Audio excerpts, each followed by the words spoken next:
یہ کہا جاتا ہے کہ شعبان کی 15ویں شب یہ شب قدر ہے اور قرآن مجید اسی میں نازل ہوا۔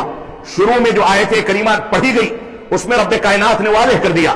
سورہ بقرہ کی آیت کریمہ فرمایا شہر رمضان الذی انزل فیہ القرآن ھدی للناس وبینات من الھدی والفرقان، یہ رمضان ہی کا مہینہ ہے جس میں رب کائنات نے قرآن مجید کو نازل فرمایا۔ یہ حق و باطل کے درمیان تفریق پیدا کرنے والی کتاب ہے، اور رب کائنات نے سورۃ القدر میں فرمایا انا انزلناہ فی لیلۃ القدر، کہ ہم نے اس قرآن مجید کو شب قدر میں نازل کیا ہے۔ تو یہ شب قدر شعبان کی رات نہیں بلکہ رمضان کے آخری عشرے کی طاق راتوں میں سے کوئی رات ہے جس میں رب کائنات نے قرآن مجید کو نازل کیا تھا۔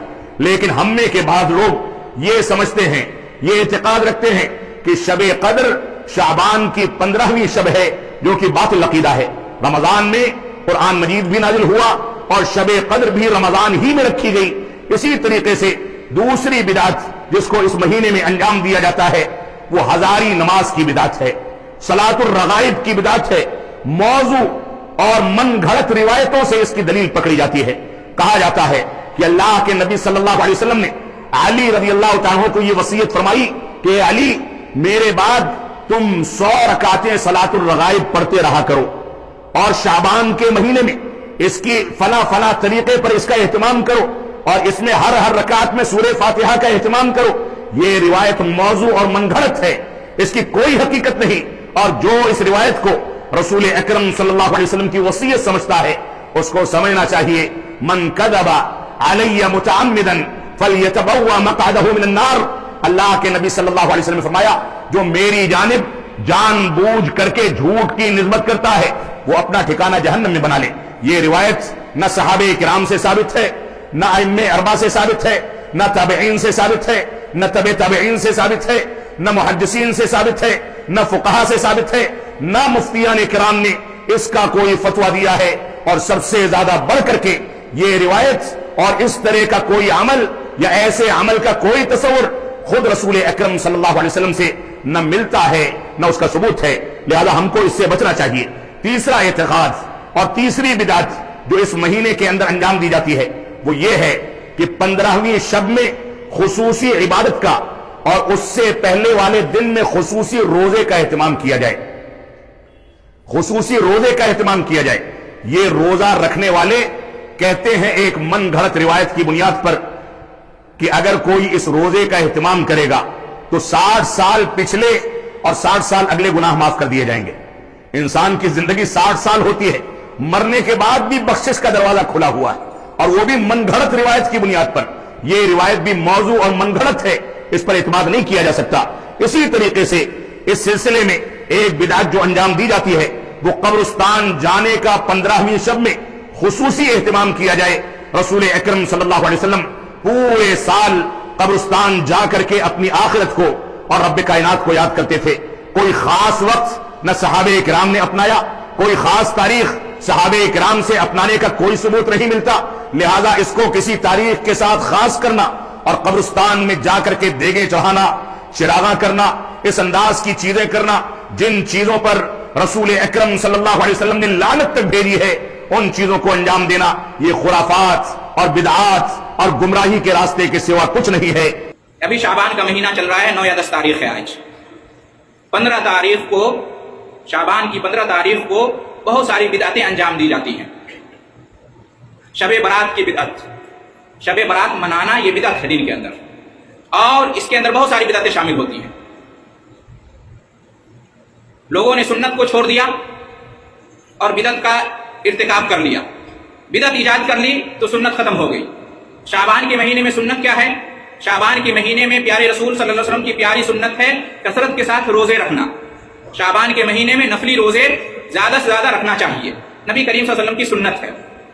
عائشہ رضی اللہ تعالی عنہ کا بیان ہے کہ ما رأیتہ صلی اللہ علیہ وسلم اکثر صیام منہ فی شعبان کانا یصومہ الا قلیلا کانا یصومہ کلہ، کہ میں نے آپ صلی اللہ علیہ وسلم کو شعبان کے علاوہ کسی اور مہینے میں اتنا زیادہ روزہ رکھتے ہوئے نہیں پایا ہے۔ آپ پورے شعبان کا روزہ رکھتے تھے سوائے چند ایام کے، بلکہ کبھی کبھی تو آپ پورے شعبان کا روزہ رکھتے تھے۔ یہ عائشہ رضی اللہ تعالی عنہ کا بیان ہے۔ اس سے کیا معلوم ہوا کہ رمضان کا روزہ تو فرض ہے، پورے رمضان کا روزہ رکھنا سب پر واجب ہے، لیکن پورے 12 مہینوں میں نفلی روزوں کی اگر بات کی جائے تو تمام مہینوں میں شعبان کا مہینہ وہ مہینہ ہے جو روزہ رکھنے کا مہینہ ہے۔ نبی کریم صلی اللہ علیہ وسلم کو شعبان کے مہینے میں روزہ رکھنا بہت زیادہ محبوب اور پسند تھا۔ آپ صلی اللہ علیہ وسلم شعبان میں خوب روزہ رکھتے تھے، بہت ساری روایتیں اس سلسلے میں وارد ہیں۔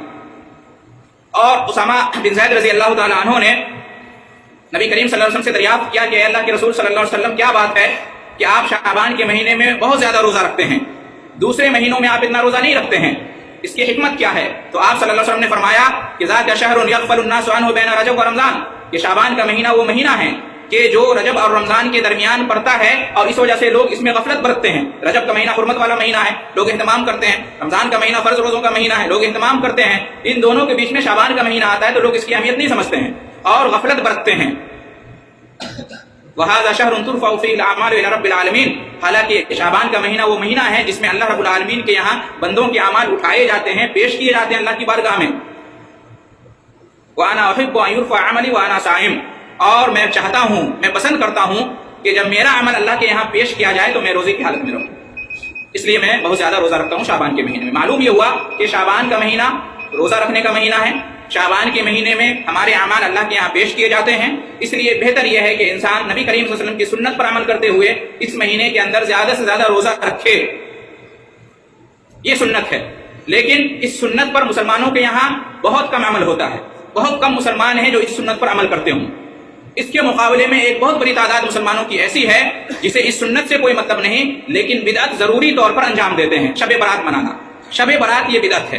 نبی کریم صلی اللہ علیہ وسلم نے، صحابہ کرام نے، تابعین نے، تبع تابعین نے، ہمارے چاروں امام ابو حنیفہ، امام شافعی، امام مالک، امام احمد اور جتنے بھی ائمہ گزرے ہیں، محدثین گزرے ہیں، انہوں نے شب برات نہ منائی ہے، نہ منانے کا فتویٰ دیا ہے۔ لہٰذا یہ بدعت ہے دین کے اندر، اور ہر بدعت گمراہی ہے۔ لیکن افسوس کی بات ہے کہ شیطان کس طرح سے انسان کو گمراہ کر دیتا ہے۔ سنت سے کوئی مطلب نہیں ہے آج لوگوں کو، لیکن بدعت سے بہت پیار ہے۔ سنت تو دور کی بات، فرض سے بھی سال بھر کوئی مطلب نہیں ہوتا ہے، فرض نمازوں سے، فرض روزوں سے لوگوں کو مطلب نہیں ہوتا ہے، لیکن اس طرح کی بدعتیں، چاہے عید میلاد النبی ہو یا شب برات ہو یا اس طرح کی جتنے بھی بدعتیں ہیں، ایسے لوگ پیش ہوتے ہیں جنہیں فرض اور سنت سے کبھی کوئی مطلب نہیں ہوتا، لیکن اس میں سب سے آگے رہتے ہیں، ہر طرح کا تعاون پیش کرتے ہیں، ہر طرح سے شرکت کرتے ہیں۔ یہ گمراہی کا راستہ ہے، شیطان نے فرض سے، سنت سے دور کر دیا ہے اور بدعت اور گمراہی کے راستے پر لوگوں کو لگا دیا ہے۔ لوگ سمجھتے ہیں کہ سال میں اس طرح کے رسم و رواج کو ادا کر کے، اس طرح کی محفلوں میں شریک ہو کر پورے سال بھر کے گناہ بخش دیے جاتے ہیں، معاف کر دیے جاتے ہیں۔ کیا ضرورت ہے فرض اور سنت کی پیروی کرنے کی؟ محترم حضرات، تو یہ شیطان کا ہتھ کنڈا، اس سے بچنا چاہیے۔ شب برات منانا یہ نبی کریم صلی اللہ علیہ وسلم اور صحابہ کرام کی سنت نہیں ہے، تابعین کی سنت نہیں ہے، خیر القرون میں یہ نہیں منایا جاتا تھا۔ محترم حضرات، شب برات میں دن کو روزہ رکھنا اور رات کو نماز کا اہتمام کرنا، اور اسی طریقے سے اس موقع پر قبرستان کی زیارت کرنا اور چراغاں کرنا، آتش بازی کرنا اور نئے اچھے پکوان پکانا، اچھے کپڑے پہننا اور محفلیں سجانا، یہ ساری چیز بدعت ہے، گمراہی ہے۔ کیوں؟ اس لیے کہ نبی کریم صلی اللہ علیہ وسلم اور صحابہ کرام نے ایسا نہیں کیا ہے، اللہ تعالیٰ نے اس کا حکم نہیں دیا ہے۔ سنت یہ ہے کہ روزانہ رات میں قیام اللیل کیا جائے، تہجد کی نماز پڑھی جائے، یہ سنت ہے۔ سنت یہ نہیں ہے کہ سال بھر کوئی مطلب نہیں ہے اور شب برات میں تہجد پڑھیں، قیام پڑھیں، خصوصی نماز پڑھیں، یہ سنت کے خلاف ہے۔ سنت یہ ہے کہ ہر ہفتے پیر کے دن اور جمعرات کے دن روزہ رکھا جائے، ہر مہینے 13، 14 اور 15 تاریخ کو روزہ رکھا جائے، اس سنت سے لوگوں کو مطلب نہیں ہے، لیکن شب برات کو روزہ رکھتے ہیں دن میں، رات کو خصوصی نماز پڑھتے ہیں، سنت کو چھوڑتے ہیں اور بدعت کو اختیار کرتے ہیں۔ سنت یہ ہے کہ ہمیشہ گاہے بگاہے جب بھی انسان کو موقع ملے قبرستان کی زیارت کرنی چاہیے، اس سے موت کی یاد آتی ہے، انسان کو عبرت اور نصیحت حاصل ہوتی ہے، انسان کو ہمیشہ جانا چاہیے اپنے دل کو نرم کرنے کے لیے۔ لوگ اس سنت پر عمل نہیں کرتے ہیں، لیکن شب برات کے موقع پر ضرور قبرستان جاتے ہیں۔ تو محترم حضرات، دیکھیے کس طرح سے لوگ فرض اور سنت کا اہتمام نہیں کرتے ہیں، لیکن بدعت کے کاموں میں پیش رہتے ہیں۔ کیوں؟ اس لیے کہ یہ شیطان کا ایک راستہ ہے، جو میں آپ کے سامنے حدیث پڑھی ہے، اس کی روشنی میں آپ سمجھ سکتے ہیں۔ لہٰذا محترم حضرات، سنت پر عمل کیجیے، بدعت کو چھوڑیے۔ آخری بات شب برات کے تعلق سے یاد کر لیجیے کہ شب برات کے بارے میں جو لوگ بھی بیان کرتے ہیں، لمبی تقریریں کرتے ہیں اور آیتوں اور حدیثوں کو پیش کر کے لوگوں کو گمراہ کرنے کی کوشش کرتے ہیں، نہ قرآن میں کہیں شب برات کا تذکرہ ہے اور نہ ہی حدیثوں میں شب برات کا تذکرہ ہے۔ یہ نام بھی، یہ لفظ بھی شب برات کا یا لیلۃ البراء کا نہ قرآن میں آیا نہ حدیث میں آیا۔ شب قدر، لیلۃ القدر کے بارے میں جو آیتیں ہیں ان کو پیش کرتے ہیں اور شب برات کے نام پر دھوکہ دیتے ہیں، حالانکہ وہ لیلۃ القدر ہے، شب قدر ہے۔ اور اسی طرح سے جتنی بھی حدیثیں پیش کی جاتی ہیں وہ ساری کی ساری محدثین کرام نے کہا کہ ضعیف ہے، موضوع ہے، منغلط ہے، جھوٹی حدیث ہیں، کچھ بھی ثابت نہیں ہوتا ہے۔ شب برات یعنی شعبان کی جو 15 تاریخ ہے، اس کی رات کے بارے میں ایک حدیث حسن یا صحیح ہم کہہ سکتے ہیں کہ جس کے بارے میں نبی کریم صلی اللہ علیہ وسلم کا فرمان ہے کہ اللہ رب العالمین اس رات کو اپنی مخلوق کی طرف متوجہ ہوتا ہے اور اپنے تمام بندوں کو معاف کر دیتا ہے سوائے دو شخص کے، شرک کرنے والا اور کینہ رکھنے والا، ان دونوں کو اللہ معاف نہیں کرتا، باقی سب کو معاف کر دیتا ہے۔ شعبان کی 15 تاریخ کی رات کے بارے میں ایک روایت اس طرح سے آتی ہے کہ اللہ تعالیٰ سب کو معاف کر دیتا ہے اور شرک کرنے والے کو اور کینہ رکھنے والے کو معاف نہیں کرتا ہے۔ اس حدیث سے کیا معلوم ہوتا ہے؟ اس حدیث سے کہیں یہ نہیں معلوم ہوتا ہے کہ دن میں روزہ رکھو اور رات میں نماز پڑھو۔ اگر عادت ہے آپ کو ہمیشہ روزہ رکھنے کی تو رکھیے، ہمیشہ نماز پڑھنے کی عادت ہے تو نماز پڑھیے، لیکن سال بھر کوئی مطلب نہیں ہے اور اس تاریخ کو اگر روزہ نماز کا اہتمام کرتے ہیں تو یہ بدعت ہے، خاص کرنا کسی کو۔ اس حدیث سے یہ معلوم ہوتا ہے کہ اگر اللہ رب العالمین کی مغفرت چاہیے، معافی چاہیے تو شرک سے توبہ کر لیجئے اور کینہ سے دور ہو جائیے، شرک کو ختم کیجئے، شرک سے توبہ کر لیجئے اور دل میں جو کینہ ہے، بغض ہے، عداوت ہے، نفرت ہے مسلمان بھائیوں کے تعلق سے، دل کو پاک کر لیجئے تو اللہ تعالیٰ معاف کر دے گا۔ اس حدیث سے یہی معلوم ہوتا ہے کہ اللہ کی مغفرت چاہیے تو شرک سے توبہ کیجئے، شرک کو چھوڑ دیجئے اور کینہ مت رکھیے، باقی اور شرطیں نہیں ہیں اس کو پانے کے لیے۔ تو محترم حضرات، خلاصہ کلام یہ ہوا کہ ہمیں اگر سیدھے راستے پر رہنا ہے، جنت کا راستہ، اللہ کا راستہ، تو اس کے لیے سنت کے راستے پر چلنا ہوگا اور بدعت کے راستے سے دور رہنا ہوگا۔ سنت سے محبت کیجیے، سنت پر عمل کیجیے، بدعت سے نفرت ہونی چاہیے، بدعت پر عمل نہیں ہونا چاہیے، ورنہ وہ گمراہی کے راستے پر چلے جائیں گے۔ دعا ہے اللہ رب العالمین سے کہ ہم تمام مسلمانوں کو سنت کو سمجھنے اور اس پر عمل کرنے کی توفیق عطا فرمائے اور بدعت کو سمجھنے اور اس سے دور رہنے کی اللہ تعالیٰ توفیق عطا فرمائے۔ اللہ تعالیٰ ہمیں جنت کے راستے پر رکھے جو سیدھا راستہ ایک راستہ ہے، اور جہنم کے راستوں سے، گمراہی کے راستوں سے بچائے جو کہ بہت سارے راستے ہیں۔ اللہ تعالیٰ ہم سب کو نیک توفیق عطا فرمائے، نیک عمل کی توفیق دے، آمین۔ وآخر دعوانا ان الحمد للہ رب العالمین۔